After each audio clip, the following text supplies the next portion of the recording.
내신 수능 1등급 지름길 고등수학 상 핵심 유형 정리 시작하도록 하겠습니다. 자, 이번에는 실근의 부호라는 내용입니다. 2차 방정식 단원에서 등장하는 실근의 부호입니다. 오케이? 자, 여기서는 좀 여러분들이 외워야 되는 내용들이 있습니다. 어렵기도 하고, 문제 나오면은 좀 이렇게 난이도 높은 문제 나오기 때문에 여러분들이 반드시 기억을 해줘야 된다. 그런데, 자, 이걸 모르면 어떻게 됩니까? 모르면 당연히 틀리겠지. 근데 중요한 건 뭐냐? 이거를 좀 더 응용한 문제들이 나온단 말이야. 학교 시험에 나온단 말이죠. 그래서 더 어려운 문제도 풀기 위해선 이 내용들을 꼭 반드시 기억해 주셔야 됩니다. 자, 그랬을 때 처음에 2차 방정식 a, x제곱 더하기 bx 더하기 c가 0이 있는데 두근은 알파, 베타라고 했습니다. 두근이 모두 양수의 조건이 무엇이냐? 라고 물어봤습니다. 두근이 모두 양수다. 두근이 모두 양수다. 모두 음수다. 두근의 부호가 다르다. 라고 가는 거야. 오케이? 자, 그러면 우린 여기서 어떤 내용이 필요하냐? 두근이 모두 양수라고 한다면 당연히 알파랑 베타랑 더한 것은 양수가 돼야 됩니다. 그리고 알파랑 베타랑 곱해서도 양수가 됩니다. 그쵸? 요 정도까지는 어떤 좀 짐작을 통해서 알 수도 있을 것 같아. 하지만 자, 더 중요한 건 뭐냐면 반드시 이걸 놓치면 안 됩니다. 판별식이 0 이상이다라는 거야. 판별식이 0 이상이다. 왜냐면 자, 우리가 판별식을 쓰는 것은 보통 언제 쓰습니까? 근의 종류를 알고 있을 때. 2차 방정식에서 근의 종류를 알고 있으면 우리가 판별식을 쓴단 말이야. 근데 두근이 분명히 양수래. 양수면 실수일 거 아니야. 실근. 그치? 실근이기 때문에 반드시 판별식을 써줘야 됩니다. 아시겠죠? 이거에 대한 반례는 잠시 이따 얘기해 주도록 하겠습니다. 자, 두근이 모두 음수야? 그럼 마찬가지로 두근이 모두 음수야? 두근이 모두 음수면은 알파랑 베타랑 더한 것은 음수. 곱한 것은 양수가 된다라는 거지. 그치? 그런데 여기서 반드시 놓치지 말아야 되는 것이 판별식이 0 이상이더라 라고 가는 거야. 그쵸? 아셔야 되죠? 자, 두근의 부호가 다르다라고 한다면 어떻게 됩니까? 두근의 부호가 다르다라고 한다면은 더했을 때 양수인지 음수인지는 판단이 안 됩니다. 더했을 때 양수인지 음수인지는 판단이 안 돼. 왜 그래? 예를 들어서 자, 부호가 다르니까 내가 2랑 마이너스 5를 근으로 가질 수도 있잖아요. 그쵸?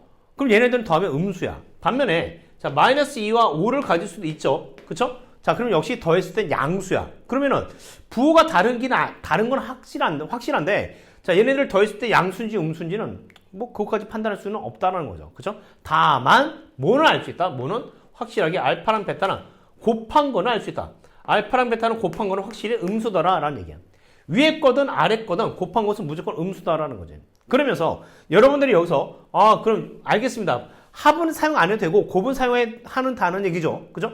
자, 그러면 판별식도 써야 되겠네? 라고 해가지고 판별식을 역시 열심히 쓰게 됩니다. 그쵸? 열심히 쓰게 될 거야. 그런데 여기서는 판별식을 쓸 필요가 없다! 라는 거지. 없다.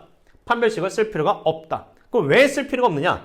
자, 이런 이유가 있습니다. 자, 판별식을 쓰지 않는 이유는 자, 만약에 두근의 부호가 다르잖아?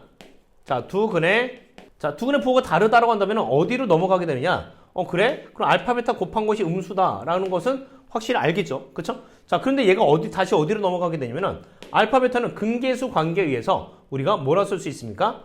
A분의 C가 음수다라고 쓸 수가 있대. A분의 C가 음수다. 그런데 A분의 C가 음수다라는 얘기는 당연히 A랑 C랑 곱한 것도 음수다라고 써도 상관이 없죠. 그쵸? 상관이 없죠. 자, 그러면 얘가 다시 어디로 넘어가게 되느냐? 자, 판별식으로 넘어간다는 얘기지. 판별식. 자, 판별식을 봤더니 B제곱 마이너스 4AC가 되는데 자, 보면은 여기서 이 B제곱, 실수를 제곱했네? 실수를 제곱하게 되면 항상 얘는 0 이상이지. 0 이상. 양수 0 이상이다를 볼 수 있어. 근데 AC가 뭐야? AC가 음수야, 음수. 얘가 음수야, 음수. 그럼 음수에다가 마이너스 4를 곱했으니까 얘도 양수지. 그치? 그러니까 얘네들을 계산해주게 되면 이건 자동으로 양수가 될 수밖에 없다라는 거야. 자동 완성이라는 거지. 여기서부터 이렇게 쫙 차례대로 가게 되기 때문에 결국은 뭘 할 필요가 없다? 판별식을 쓸 필요가 없다라는 거야. 판별식을 쓸 필요 없이 우리는 그냥 이 사실만 적용시켜도 되겠다라는 겁니다. 그러면 자, 여기서 또 여러분들이 판별식이 반드시 필요한 이유가 뭐예요? 라고 얘기할 수 있는데, 자, 그거는 일종의 하나의 뭐 안 되는 예를 보여줄 수도 있을 것 같아. 예를 들어서 우리가 알파를 1 플러스 2i라고 하고, 자, 베타를 1 마이너스 2i다 라고 잡아준다고 치면은 알파랑 베타랑 더해서 뭐가 됩니까? 2라고 하는 양수가 나오고, 자, 알파랑 베타랑 곱하게 되면, 자, 얘네를 계산해 봤을 때 뭐가 돼? 5라는 양수가 또 나타난다는 거지. 그치? 그래서, 합도 양수고 곱도 양수야. 그렇다고 해서 얘가 실근이냐? 그건 아니란 말이야. 그쵸? 네, 딱 보면 알겠죠? 그렇기 때문에 반드시, 실근 안에서만 생각을 해줘야 된다? 그래서 우리는 판별식이라는 게 필요하다라는 겁니다. 아시겠죠? 그래서, 이렇게 반드시 이 내용들을 기억을 하시고, 이거를 좀 더 응용이 됐을 때 어려운 문제를 또 살펴보도록 하겠습니다. 자, 어려운 문제를 바로 들어가기 전에, 좀 이런 형태의 문제들이 있는데, 자, 4차 방정식에서 4차 방정식 x 4제곱 더하기 ax 제곱 더하기 b는 0이다라고 하는 문제가 있어요. 자, 저런 4차 방정식이 있는데, 선생님, 우리 학원이 아니죠. 학교죠. 자, 저희 학교에서는 4차 방정식 안 나오는데요? 라고 하고서 문제를 안 풀면 안 돼. 오케이? 자, 이거는 충분히 2차 방정식, 좀 전에 했었던 실근의 부호를 통해서 문제를 풀 수 있는 내용이기 때문에 여러분들이 이 내용까지도 같이 공부를 하셔야 됩니다. 자, 저 4차 방정식이 네근이 모두 실수일 때, 네근이 모두 다른 실수일 때, 네근이 모두 다른 허수일 때, 두근은 실수, 두근은 허수일 때에 나눠서 여러분들이 공부하시고, 뭐 정 이해가 안 된다? 어쩔 수 없이 외울 수도 있을 것 같긴 해요. 아시겠죠? 자, 그러면 이 내용은 어떻게 되는 것이냐? 먼저 우리가 x 4제곱 더하기 ax 제곱 더하기 b가 0이다 라고 잡아준다면은, 자, 여기에서 x제곱을 보통 우리가 t라고 치환을 합니다. 그쵸? t라고 치환을 해. 그러면, 자, 저 위에 있는 식은 어떻게 다시 정의가 되냐면, t제곱 더하기 at 더하기 b가 0이네? 라고 쓸 수 있단 말이야. 그치? 자, 그래서 여기서의 두 근은, 일단 t에 대한 2차 방정식이니까 이것을 두 근을 알파와 베타라고 한번 해볼게. 그러면, 알파, 베타로 하게 되잖아? t가 알파, 베타구나 라고 얘기해 볼 수 있을 것 같아요. 그쵸? 근이니까 알파, 베타로 얘기할 수 있을 것 같아. 그런데 여기서 잘 생각해보면 우리는 t를 구하는 게 아니라 원래 x를 구하려고 했던 놈이야. 그치? 그래서 x를 대신 집어넣어 줄 거야. x제곱은 알파, 베타라고 갈 것인데, 그러면 x를 정확하게 구해봤더니 이렇게 될 거 아니야. 플러스 마이너스 루트 알파와 플러스 마이너스 루트 베타가 나타난다 라는 상황입니다. 자, 여기서부터 이제 우리가 약간의 해석을 해줘야 돼. 해석이 필요해. 어떤 해석이 필요하냐? 자, 분명히 이 루트 안에 알파와 베타라는 놈이 들어가 있단 말이야. 그치? 들어가 있을 때 우리는 만약에 알파가 0 이상이면은 x는 뭐가 돼? x는 실수가 되는 것이고, 알파가 0 미만이면은 x는 뭐가 된다? x는 허수가 돼버린다 라는 거지. 허수가 돼버린다. 그치? 그러면 이 사실 때문에 우리는 어디로 다시 이 상황을 생각해 보면은, 자, 이게 바로 앞에 했었던 내용하고 직결된다는 거예요. 오케이? 자, 2차 방정식의 두근이 알파, 베타인데, 자, 알파가 0 이상이면은 당연히 x는 실수가 될 것이고, 알파가 0 미만이면 x는 허수가 될 것이다 라고 하는 내용이잖아. 그치? 자, 그러니까 자, 이렇게 생각할 수 있을 것 같아. 만약에 여기서 네 근이 모두 실수다. 여기서 네 근이다라고 한다면 모두 누굴 얘기하는 거야? 모두 x를 얘기하는 거지. 그치? 자, 근데 모두 실수다라고 한다면, 얘네가 다 실수란 얘기야. 이 네 개 모두가 실수. 네 개 모두가 실수가 되려면 알파도 0 이상, 베타도 0 이상이 돼야 된다는 거지. 그치? 알파도 0 이상, 베타도 0 이상. 자, 그러면 이 문제는 어떻게 되는 것이냐라고 했을 때, 여기서 알파, 베타가 모두 실수다라는 얘기잖아. 여기서. 그치? 여기서 모두 실수라는 얘기니까, 이렇게 가주는 겁니다. 두 근이 모두 0 이상이다. 0 이상. 두 근이 모두 0 이상. 그러면 앞에서 했었던 얘기랑 그대로 비슷하게 흘러간다 라고 볼 수 있는데, 그러니까 합이 아까는 양수였죠? 그쵸? 합이 양수였지? 합이 양수였는데 지금은 0 이상이기 때문에 합이 0 이상, 곱이 0 이상. 그리고 가장 중요한 거, 판별식을 놓치지 말자라고 얘기했었죠. 그쵸? 판별식을 쓸 수 있습니다. 자, 그러면 밑에 있는 내용은 뭐냐? 네근이 모두, 네근의가 아니고 네근이인데, 오타네요. 네근이 모두 다른 실수다. 라는 얘기예요. 네근이 모두 다른 실수. 다른 실수라고 있으면 알파랑 베타랑 같지 않다는 얘기예요. 오케이? 알파랑 베타랑 같지 않다. 아, 그러면 알파랑 베타랑 같지 않기 때문에 어떻게 되는 거냐? 이때는 뭐가 됩니까? 두 근 모두 양수가 되면 된다. 양수. 0이 돼서 안 된다는 거야. 0이 돼버리면은 4개가 되지 않습니다. 오케이? 2개가 같을 수가 있어. 그래서 0은 절대 안 되는 거야.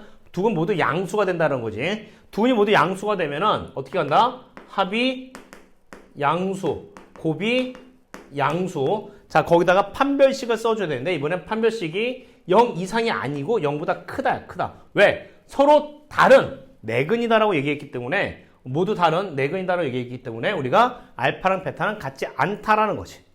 오케이? 자, 그래서 이런 내용들이 필요하고 네근이 모두 허수다라고 한다면 이번에 뭐가 된다? 허수가 되려면 알파가 음수가 돼야 되죠? 그쵸? 알파도 음수, 베타도 음수가 돼야 되는 것 같아.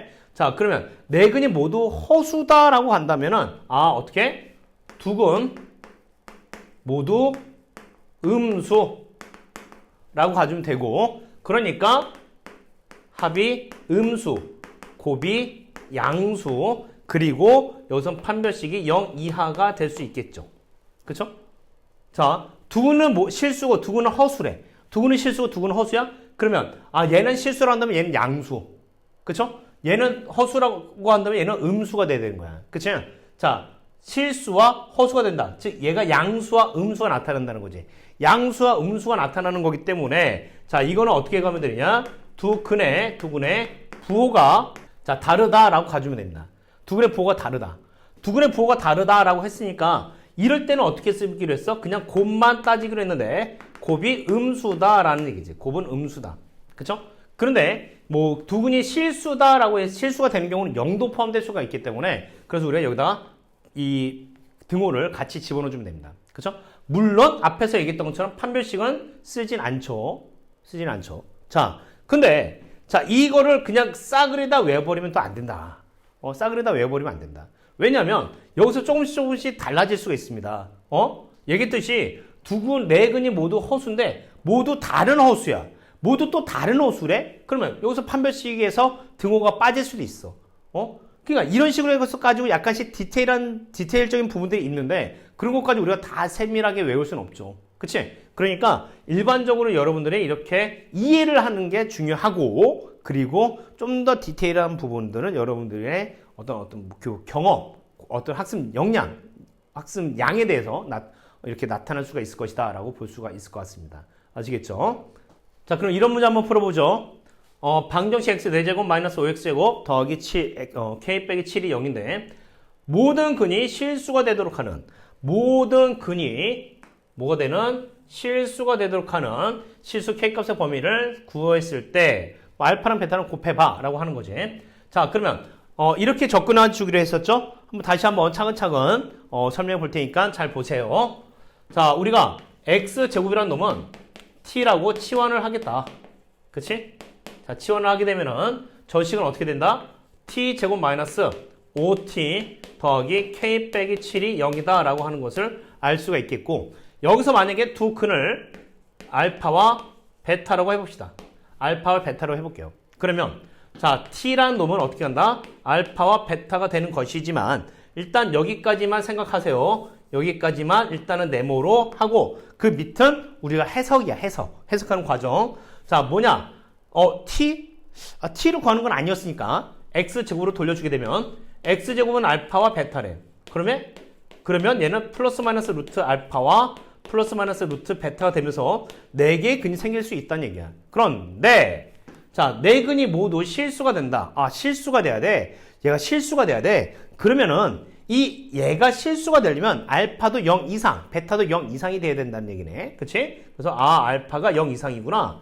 베타도 0 이상이구나. 이 사실을 갖고서 이제 이 문제다가 위에다가 적용시켜 본다는 거지. 그치? 그러면 뭐가 된다? 이렇게 된대. 알파 더하기 베타는 뭐가 돼? 근계수 관계에 의해서 5가 되는 거고 얘가 0 이상이래. 당연히 성립하는 거죠. 그쵸? 자, 알파랑 베타랑 곱하게 되면은 k-7이 되는데 얘도 0 이상이 된다는 겁니다. 그쵸? 두 근이 모두 0 이상이니까 그렇다는 거지. 자, 그래주면 여기서 K 값은 7 이상이다라고 하는 것을 찾아낼 수가 있을 것이고, 또 한 가지 중요한 거 놓치지 말자고 했죠. 판별식을 써주겠습니다. 자, 판별식을 쓰게 되면은, 마이너스 5의 제곱, 마이너스 4, K 마이너스 7. 그치? 얘도 0 이상이 되겠다라고 하는 거야. 0 이상이 되겠다. 그렇다면은, 얘는 뭐가 됩니까? 25랑 28인가요? 28하고 25를 더해주게 되면은 얘는 뭐가 돼? 53이 된다라고 볼 수가 있을 것 같아. 그치? 53 마이너스 4K가 뭐 0 이상이 된다라고 써줄 수 있겠죠. 그치? 그러면서 이때 K 값은 뭐 4분의 53보다는 작거나 같다가 될 거야. 자, 이렇게. 자, 그런데 K가 7 이상이기 때문에 여기다가 집어넣어서 K는 7 이상이더라 라고 하는 거지. 그렇다면은 당연히 얘가 알파, 얘가 베타가 되는 놈이기 때문에 자, 문제에서 얘기하는 것처럼 알파랑 베타랑 구해보자 라고 한다면 뭐가 됩니까? 자, 4분의 57에 35니까 371 정도가 나타날 수 있겠죠. 그렇죠? 자, 그래서 답을 얻어낼 수 있습니다.